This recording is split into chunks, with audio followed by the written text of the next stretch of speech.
jamoatni buzib bo'lib keladi. "Yo Rasululloh, bir savolim bor" dedi. "Nima savol?" dedilar. To'xtatadilar amr ma'rufni. Endi u kelib yotibdi. "Nima savol?" dedilar. "Ayna abi" dedi. "Otam qayerda?" dedi. Ya'ni otam vafot qilganlar jannatdami, do'zaxdami otam? Payg'ambar alayhisalom dedilar, "Abuka finnor" dedilar. Otang do'zaxi dedilar. Tamom. Otang do'zaxda dedilar. Shuni eshitishi shart edimi?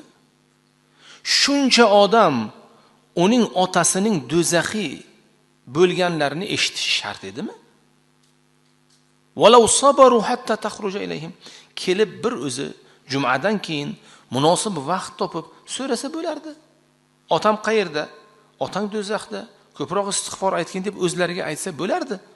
Lekin qo'pollikning javobi qo'pollik bo'ldi. Masalan, kecha juma kuni soat 12 da taqriban SMS kelyapti telefonda. Johiliyat nima va uning turlarini ayting. Demak, u odam johiliyatni bilsa, uning turlarini bilsa, dindan xabari bor ekan. Imom amr ma'ruf qiladi. 12:20 da amr ma'rufga chiqadi.